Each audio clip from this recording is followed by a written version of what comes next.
Tidak perlu penjelasan untuk orang mencintai kita, kan seperti itu. Tidak perlu pembuktian untuk orang yang membenci kita. Saya sangat rugi menyekolahkan kamu ketika kamu dibutuhkan oleh orang alim, orang yai, kamu tidak berkenan. Saya rugi, saya gak ikhlas. Biaya yang saya keluarkan untuk pendidikanmu, saya gak ikhlas dan gak ridho.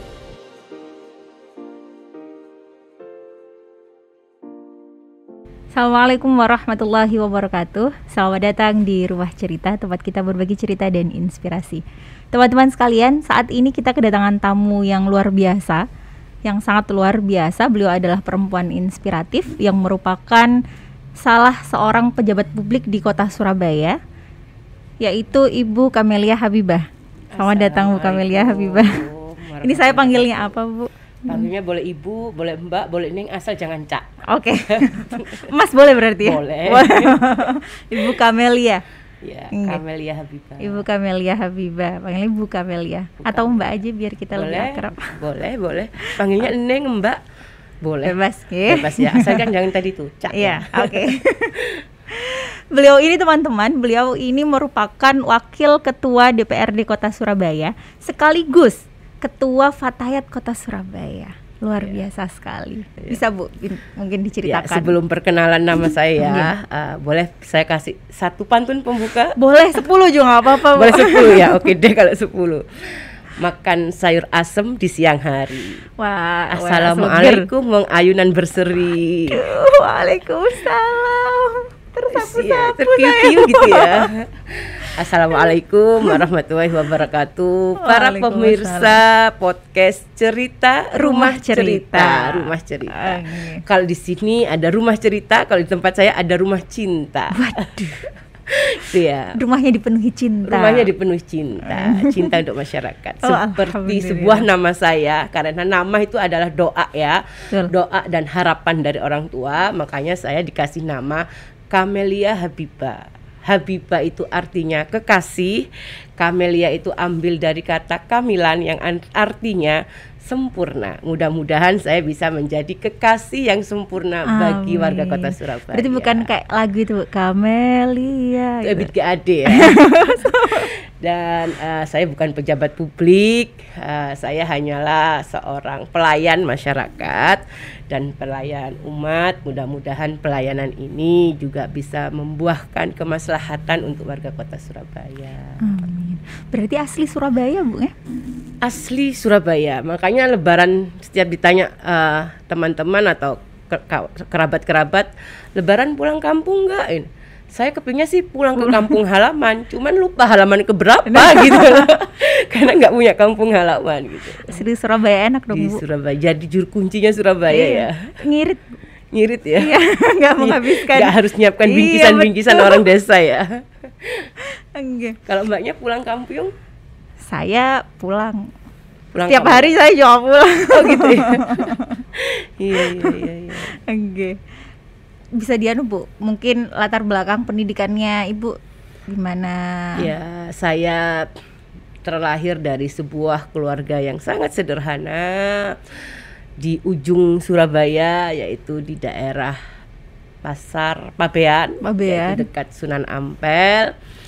Saya keturunan orang Madura sebenarnya. Keturunan orang Madura, ibu bapak saya itu asli Madura, cuman saya kelahiran di Surabaya. Saya kecil di kawasan lingkungan yang taat beragama, sekolahnya di madrasah, SMP SMA-nya di Khadijah, berkutat di sekolah-sekolah agama. Orang tua saya itu sangat ketat, abah saya itu luar biasa disiplinnya, nyanyi itu tidak boleh. Waduh. Sampai nyanyi Indonesia Raya itu juga nggak boleh. Waduh, berat. Saking ketatnya ya. Kalau kecil itu biasanya zaman-zaman kecil itu kan kita belajar sepeda ontelan, itu tidak boleh. Orang tua itu tidak mengenalkan hal-hal yang begituan. Sampai ketika dewasa kabeh iso sepeda motor, saya batin akhirnya kemana-mana naik beca karena tidak bisa sepeda ontel. Dan karena seperti itu ya, alhamdulillah karena penanaman basic agama yang sejak kecil, sejak dini sudah benar-benar diterapkan ya. Ketika kita dewasa, kita tinggal menikmati panen yang sudah ditanam oleh orang tua kita. Kita bisa seperti ini bukan karena kita hebat tentunya, tapi orang tua kita lah yang menanam kebaikan, sehingga panen kebaikan itu adalah anak yang menikmati hasil tanaman orang tua itu. Ada kisah waktu saya SMP, waktu itu kelas 2 SMP, saya itu ikut paduan suara Agustusan, mau upacara kan ada padus ya. Iya. Nah, ketika dites itu kok bolak-balik guru seni itu, ini kok ada suara yang nggak enak, ini dari siapa ya? Ternyata setelah semuanya diam, saya disuruh, nah suara susahnya itu dari saya. Akhirnya saya dikeluarkan dari padus karena itu sejak kecil nggak boleh bernyanyi, apapun nggak boleh, pokoknya mengeluarkan bunyi-bunyian yang bernyanyi itu sangat dilarang oleh orang tua saya itu. Tapi ya alhamdulillah saya tetap bersyukur, berterima kasih. Saya lahir di sebuah keluarga yang taat beragama, sederhana, tapi disiplin terkait pendidikan, seperti itu. Memang dulu saya ini mudanya adalah kamelia yang tidak pernah keluar rumah gitu loh. Bahkan untuk nonggo ya, jadi orang Surabaya ku nonggo ning kampung depan rumah itu, ibu saya itu Umi itu sudah marah. Pura-pura itu, ayo masuk dulu, bukunya diringkesin, nanti baru keluar lagi. Nah, perasaanku buku-buku gak ono sing tercecer ya, tapi kok akhirnya saya pulang sampai di rumah dimarahin. Gak oleh nonggo, wis marahin. Saking terkurungnya saya sampai kalau berdiri di pagar rumah, karena rumah kan tidak pagar tinggi ya, hanya separuh itu, sama tetangga itu kalau masuk angin, ojo nongkrong, ojo berdiri di depan rumah. Nah, saking nggak pernahnya keluar gitu loh, saking nggak pernahnya keluar. Jadi saya itu kayak anak emas, anak yang luar biasa, nggak boleh keluar gitu loh.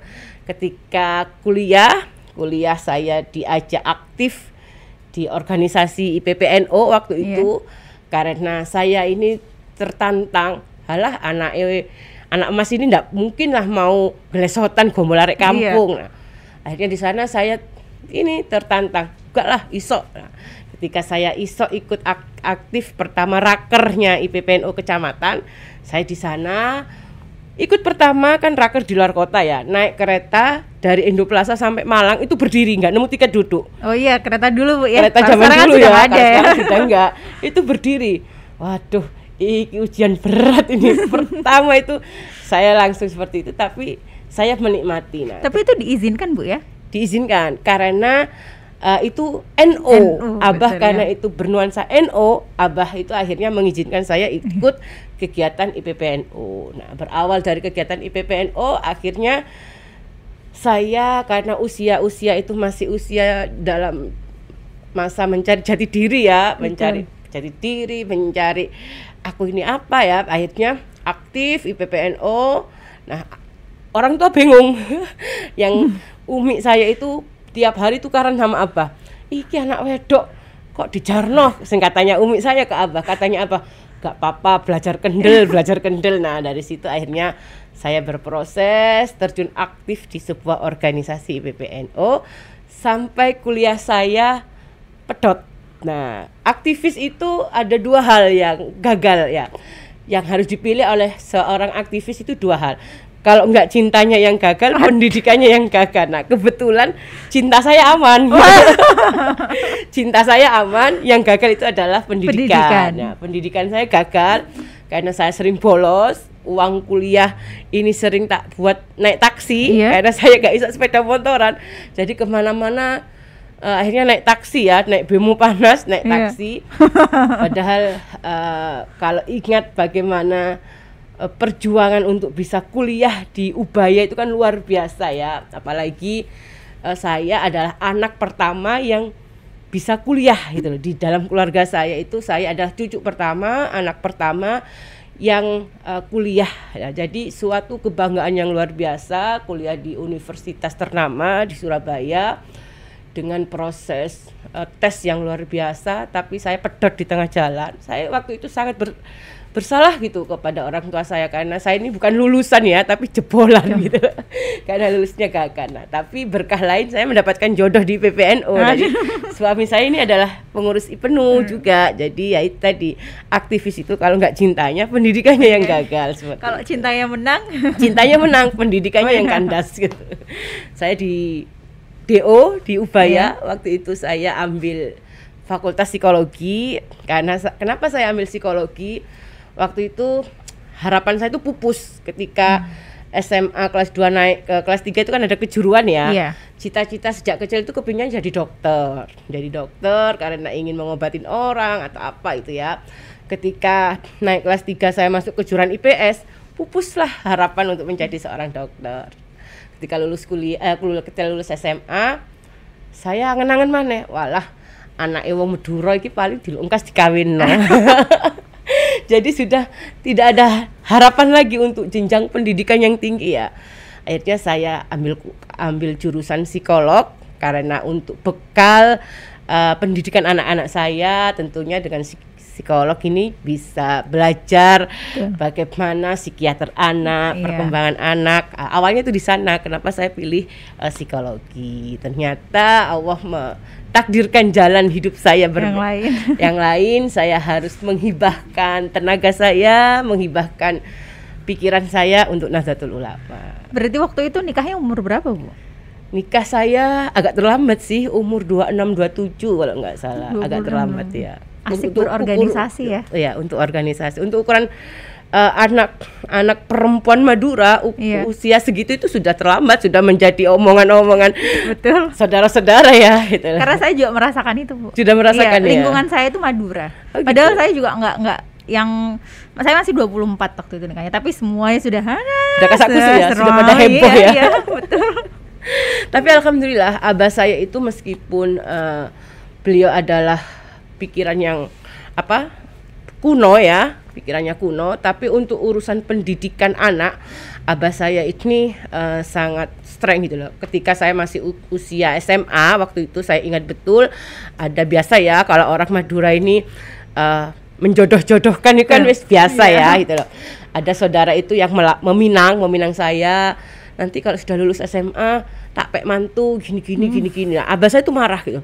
Enak aja sekolah ke TK sampai SMA entekno biaya larang kok langsung dicoba. Apa durung batin. Nah, saya bersyukurnya pikiran abah itu, pikiran orang tua itu masih sangat pendidikan itu penting bagi anak-anaknya. Jadi tidak mudah menikahkan, menjodoh-jodohkan seperti itu.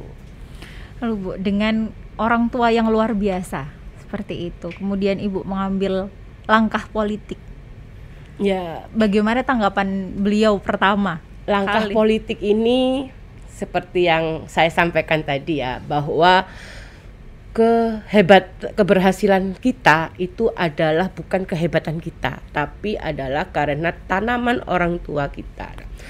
Tidak pernah terbesit dalam pikiran saya harus menjadi seorang politikus, saya harus menjadi pelayan umat, aktivis, itu tidak pernah.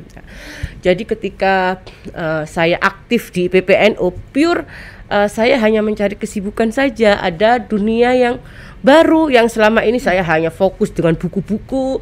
Akhirnya saya bisa mempunyai kawan yang banyak, bisa berkreativitas. Nah, pasca saya totalitas di PPNU sampai kuliah ini terbengkalai karena uang kuliah ini buat menghidupkan kegiatan-kegiatan tentunya ya di PPNU itu.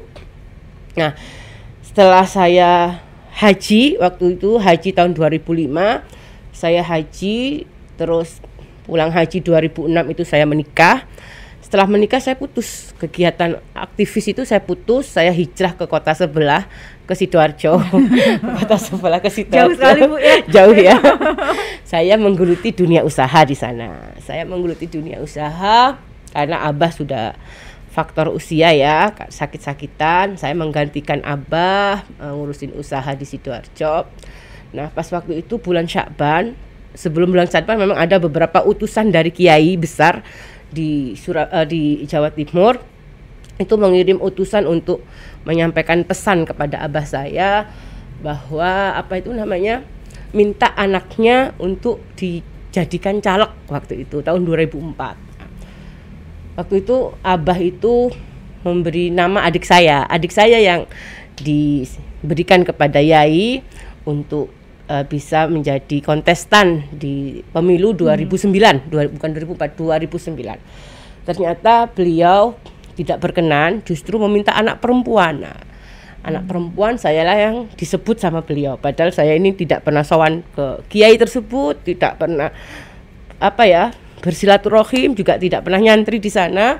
Tapi beliau meminta saya untuk mau menjadi caleg. Nah, karena saya sudah senang dengan dunia bisnis yang naik turun truk waktu itu. Saya ini kan pemulung ya, apa aja dipulung, ditimbang ya. Jadi saya ini dewan pertimbangan, apapun ditimbang-timbang, entah itu kerdus, entah itu plastik, itu ditimbangi gitu. Ya, jadi saya menolak waktu itu. Saya menolak untuk dijadikan caleg gitu. Karena memang tidak pernah terbesit untuk menjadi seorang politikus, apalagi perempuan ya. Dulu itu ketika ngomong politik, politik ini kan serem ya gitu. Politik ini pasti nanti sekitarnya itu bapak-bapak yang gimana gitu ya. Seperti itu. Jadi saya menolak gitu loh. Saya menolak sampai suatu hari bulan Syakban, waktu itu bulan Syakban, beliau ini, kiai ini kan kalau bulan Syakban selalu ziarah Wali Songo ya. Setelah dari Ampel, karena saya dekat Ampel, beliau istirahat di rumah, langsung saya dipanggil. Belum sempat saya mengungkapkan kata-kata ketika melihat saya, beliau berdoa, langsung beliau dawuh berangkat. Saya enggak tahu makna berangkatnya itu nyuruh supir berangkat mobilnya atau saya itu berangkat gitu ya. Akhirnya ketika beliau pulang, Abah itu mengajak bicara saya. Ya apa gini. Saya tetap jawab enggak, Bah. Karena bagi saya politik itu waktu itu ya, saya enggak punya pengalaman di politik, tentunya enggak ada basic, ngapain gitu loh. Terus itu bukan duniaku. Nah, pas waktu itu Abah saya itu menangis. Saya kalau ingat beliau ini, saya enggak bisa menahan air mata ya. Abah saya itu menangis itu begini bilangnya, saya menjadi orang tua yang rugi karena anak saya tidak mau menjadi orang yang manfaat. Saya sangat rugi menyekolahkan kamu ketika kamu dibutuhkan oleh orang alim, orang yai, kamu tidak berkenan. Saya rugi, saya gak ikhlas biaya yang saya keluarkan untuk pendidikanmu, saya gak ikhlas dan gak ridho. Abah saya itu bilangnya begitu. Jadi karena dengan niat saya itu takdim ke Abah, nyenengno Abah, akhirnya saya ikutin kemauan beliau untuk saya bertarung di 2009. Semua itu heboh Surabaya sampai saya ini menjadi perbincangan kota Surabaya. Semua elit-elit partai itu memperbincangkan siapa saya, partainya Partai Buram waktu itu. Dapilnya pun bukan tempat saya tinggal, bukan domisili saya.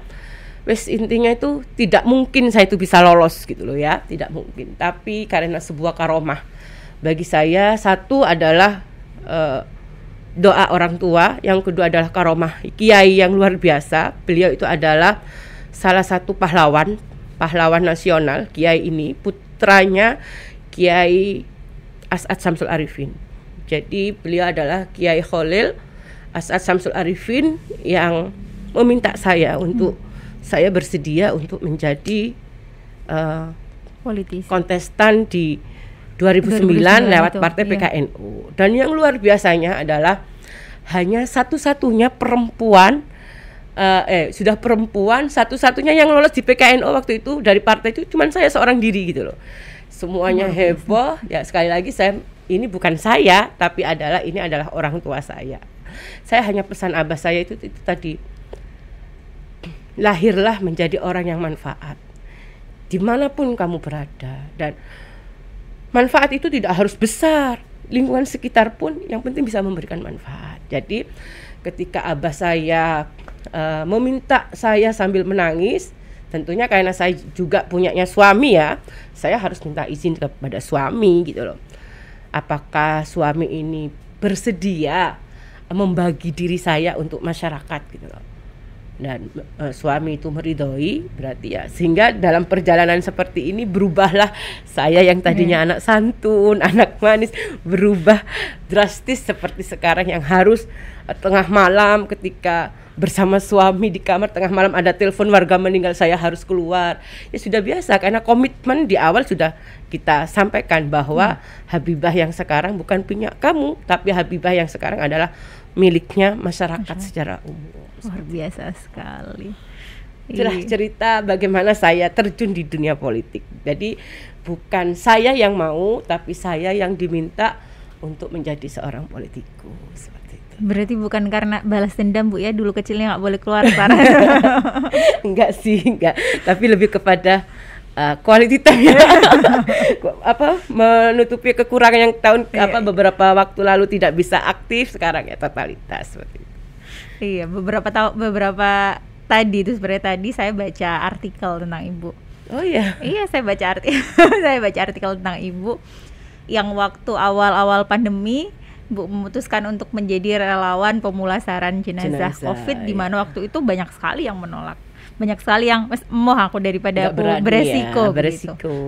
Itu menjadi salah satu bukti ya Bu, maksudnya menjadi salah satu ini bahwa ya itu bagian dari manfaat, bagian dari pelayanan umat itu. Ya. Itu adalah karena hakikat cinta itu adalah bahagia, itu membahagiakan. Itulah sebenarnya hakikat cinta ya gitu loh. Jadi ketika kita melihat orang lain bahagia, itu sebenarnya kebahagiaan gitu loh. Kenapa waktu itu saya memberanikan diri untuk menghibahkan menjadi mudin, karena waktu itu memang ada permintaan dari dinas sosial. Dari dinas sosial itu minta teman-teman Fatayat, awalnya bukan saya tapi teman-teman Fatayat, untuk menjadi pemulasaran jenazah atau mudin ya di makam Keputih gitu loh. Karena jenazah perempuan ini kan antri-antri gitu loh, nggak ada yang menanganin. Akhirnya saya meminta teman-teman Fatayat untuk turjun membantu. Nah, karena saya ini adalah pemimpinnya di Fatayat, tentunya pemimpin ini tidak hanya harus menyuruh tapi memberikan contoh. Nah, akhirnya saya membersamai teman-teman menjadi pemulasaran jenazah. Nah, terpaksa dong Bu? Enggak terpaksa. Tapi pemimpin itu harus memberi contoh gitu loh. Pemimpin itu bukan hanya menyuruh tapi harus memberi contoh gitu loh. Nah, itu bukan terpaksa. Memang ada perdebatan di keluarga ya.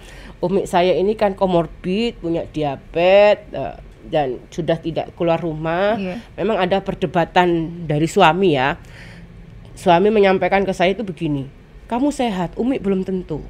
Jadi kamu kuat, tapi kamu pulang membawa virus. Bagaimana dengan Umi, dengan keluarga ya, anak-anak di rumah, bilangnya begitu. Sayangi dirimu dan keluargamu. Ya, suami saya itu berdebatnya itu seperti itu. Jadi yang membuat saya maju mundur itu adalah ibu saya gitu ya. Tapi sekali lagi saya yakin karena di Al-Qur'an itu sudah jelas jaminannya Allah, sapa sing ngurusi urusanku akan aku penuhi kebutuhanmu. Lek ngurusi wong akeh bakal akeh sing ndongakno. Nah, saya yakin dengan pesan-pesan nasihat-nasihat itu. Jadi saya terus yang saya sampaikan ke suami saya itu bilang begitu. Insya Allah saya siap meninggal tapi dalam kondisi saya untuk khidmat orang lain daripada saya meninggal sia-sia. Saya bilangnya ke suami. Akhirnya suami saya ngomong karepmu. Nah, kata-kata karepmu ini bagi saya itu ridho gitu ya. Akhirnya saya jalan itu terus tuh. Karena wis karepmu kecuali ojo. Nah, ojo saya tidak akan melakukan karena karepmu karena suamiku wis ngerti penggune aku itu kan keras kepala ya. Jadi wis karepmu, kalau sudah karepmu. Nah, ya itu tadi saya harus bawa baju ganti banyak di mobil karena sebelum sampai rumah saya harus cari pom bensin. Karena kalau di musola saya khawatir nulari orang masjid orang masjid.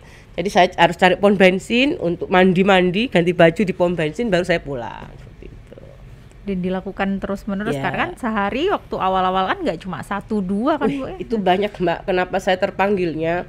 Karena di kampung-kampung itu kan ada sampai lebih dari 24 jam mereka tidak diangkut sama ambulan karena kehabisan ambulan. Nah, daripada nanti semakin virus itu menyebar ke kampung, ke warga, nah itu lebih baik virus itu menularnya ke saya. Saya sampai bilang begitu ya.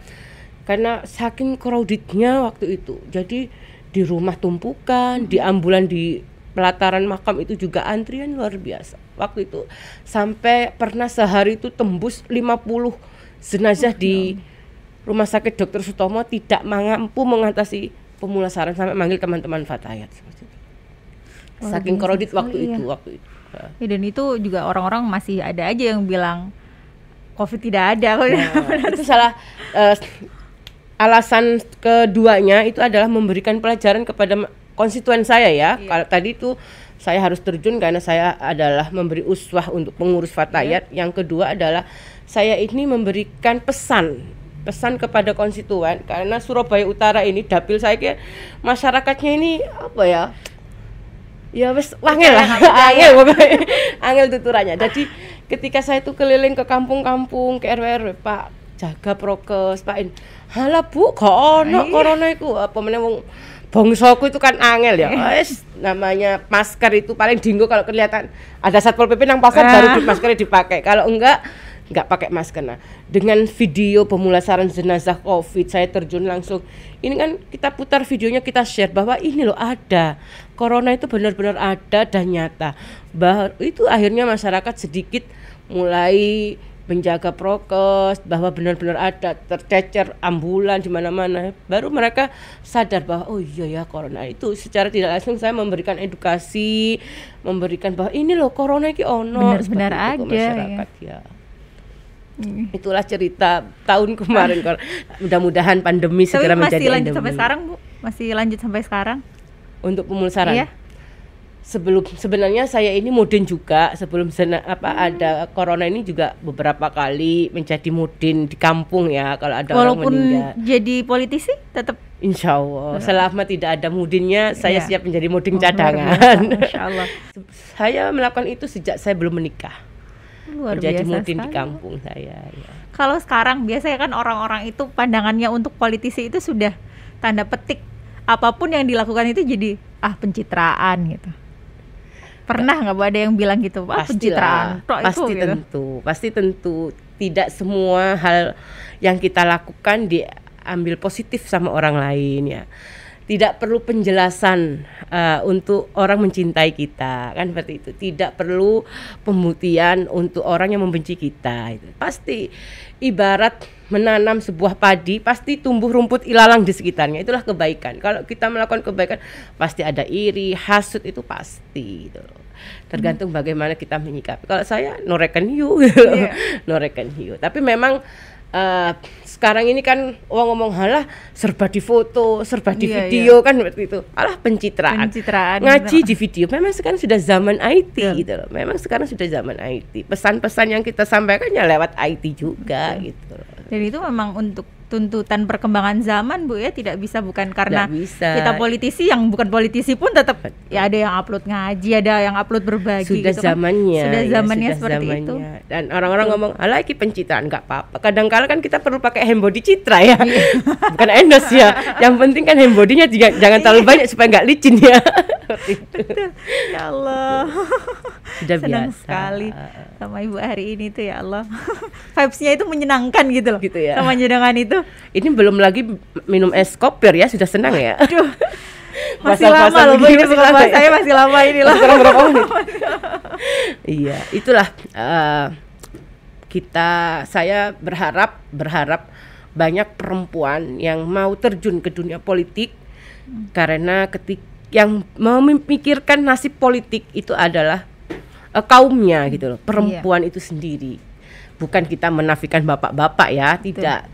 Misalnya kebijakan cuti menstruasi, itu tentunya hanya perempuan yang memikirkan itu. Dan di tahun ini, Hari Kartini tahun 2022, kita mendapatkan kado yang luar biasa dengan diputuskannya undang-undang PKS itu tadi. Ini adalah sebuah kado istimewa bagi Kartini-Kartini perempuan. Kami berharap emak-emak, sahabat-sahabati perempuan, ayo terjun lewat partai apapun, kita harus mengawal nasib perempuan dari kebijakan seperti itu. Berarti sudah berapa periode sih Bu? Saya alhamdulillah 3 jalan ini. Luar biasa, Masya Allah.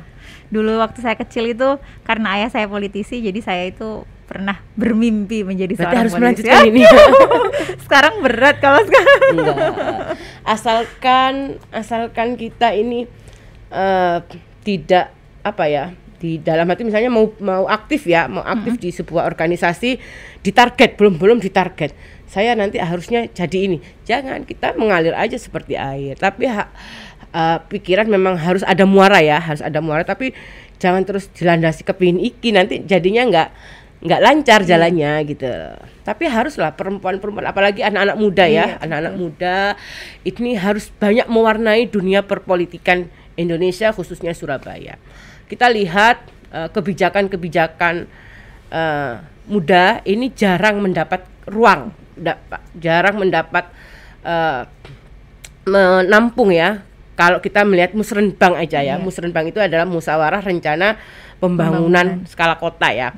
Itu tidak pernah ada ruang Karang Taruna ataupun aktivis muda yang dikasih ruang, apa sih suaranya anak-anak NOM ini untuk kebijakan atau pembangunan yang anak muda ini apa gitu loh ya. Ini saya belum merasakan selama saya hampir 3 periode di gedung DPRD itu belum ada ruang khusus untuk anak-anak muda ini diberikan ruang untuk kita berdiskusi, atau startup anak muda ini dikasih ruang daripada mereka tercecer di jalan gitu. Kita banyak mall di Surabaya, ada mall yang miliknya pemerintah kota yang bekerja sama dengan swasta, BOT itu misalnya di Kaza itu kan masih banyak ruang-ruang kosong. Kenapa tidak dibuatkan startup anak-anak muda supaya mereka bisa masuk di sana, supaya mereka tidak keleleran di luar-luar seperti itu? Karena apa ya? Karena pemerintah tidak pernah mengajak diskusi anak-anak muda gitu. Kenapa bikin taman itu tidak pernah ngajak ngomong anak muda? Hei anak muda, kalau menurut kamu taman yang seperti apa sih yang pas untuk anak-anak muda? Taman ada karakter taman. Ini enggak hanya bangun taman tanpa inputnya tuh gak jelas gitu loh. Sing penting pemerintah ini ngentekno APBD tanpa inputnya tuh harusnya apa. Nah, kalau anak muda ini diajak bicara, saya rasa Surabaya itu lebih asik dengan keberadaan mereka. Padahal pemuda itu tuh yang memegang masa depan. Betul. Padahal dalam mempertahankan marwah itu arek-arek Surabaya. Tapi arek-arek Surabaya tidak pernah diajak berdiskusi dalam menentukan kebijakan ataupun program-program kota Surabaya. Nah, ini bisa jadi ini ya buat masukan nih buat pemerintah. Ayo anak-anak nom harus bangkit dan ya. Anak-anak mudanya ayo ya. Ayo di mana Dika? Makanya jangan antipati dengan politik, karena nasib manusia itu katanya teman-teman itu tergantung dari 2 tangan. Yang pertama tangan Tuhan, yang kedua tangan politisi dengan kebijakan-kebijakan itu tadi gitu. Contohnya minyak mahal karena ulah siapa? Ulah dari para penguasa-penguasa yang mengekspor bahan baku keluar seperti itu. Asik ya kalau nge-host ke gosip-gosip gini. Tapi mudah-mudahan ini bukan hibah ya. Hibahnya semoga bermanfaat bermanfaat untuk teman-teman semua. Insya Allah pasti menginspirasi lah buat teman-teman semuanya. Terima kasih loh, menyenangkan sekali hari ini bisa ngobrol sama Ibu. Mudah-mudahan kita bisa merajut ikatan cinta ya. Amin. Sudah mau berakhir kan Bu? Sudah mau berakhir ya kan? Mas Alnya kan sudah keluar katanya Mas Alnya, tapi cinta Surabaya belum dong. Oke, terima kasih Bu sudah mampir hari ini. Sudah mau ditodong, ayo langsung ke Rumah Cerita gitu. Kapan-kapan kita undang di Rumah Cinta ya. Mau banget itu saya. Cinta itu ada maknanya. Apa Bu? Camellia pilihan kita. Sponsor dititit gitu ya. Boleh kamu di sini aman. Di sini tanpa sensor. Iya. Oke, terima kasih Bu. Terima kasih buat teman-teman semuanya. Sangat menginspirasi sekali Ibu Camellia ini. Yang bisa saya petik hari ini itu adalah menjadi seseorang yang bermanfaat di mana saja itu harus. Bagaimanapun walaupun itu bukan bagian kita, tapi kalau kita ada ruang untuk berbagi manfaat di situ, ya monggo silahkan. Dan bagi perempuan-perempuan dan yang kaum-kaum muda, jangan pernah takut untuk muncul, jangan pernah takut untuk menjadi seseorang, menjadi politisi dan menjadi apapun yang bermanfaat. Seperti itu ya Bu. Terima kasih teman-teman semuanya, hari ini luar biasa sekali. Saya sangat senang sekali hari ini, ngobrolnya menyenangkan sekali dengan Ibu Camellia. Jangan terpaksa ya senangnya ya. Tidak, ini benar-benar vibes-nya itu menyenangkan ya. Terima kasih sudah diundang di Rumah Cerita. Mudah-mudahan ada cerita yang luar biasa hari ini. Tentu sangat menginspirasi lah ini buat teman-teman semuanya. Dan terima kasih Bu Camellia. Terima kasih. Tadi dibukanya dengan pantun, ditutupnya boleh dengan pantun. Monggo.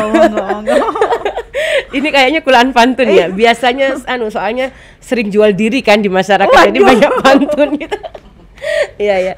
Terima kasih semuanya pemirsa Rumah Cerita. Mudah-mudahan selalu bisa menebar kemanfaatan, menginspirasi anak-anak muda di Kota Surabaya dan di Jawa Timur khususnya.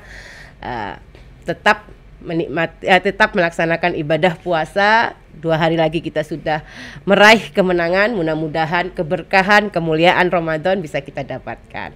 Jalan-jalan nang Lakar Santri sampai di sana membeli lontong mie. Selamat Hari Raya Idul Fitri. Tetap waspada, kita masih di masa pandemi. Assalamualaikum warahmatullahi wabarakatuh. Waalaikumsalam warahmatullahi wabarakatuh. Demikian hari ini teman-teman. Semoga apa yang kita bicarakan, yang katanya tadi bukan Meli, kita hibahkan ini benar-benar menginspirasi buat teman-teman di rumah sekalian. Dan terima kasih sudah menonton Rumah Cerita hari ini. Jangan lupa selalu tonton Rumah Cerita setiap hari Ahad, setiap hari Minggu jam 2 siang di YouTube channelnya TV9. Dan wassalamualaikum warahmatullahi wabarakatuh.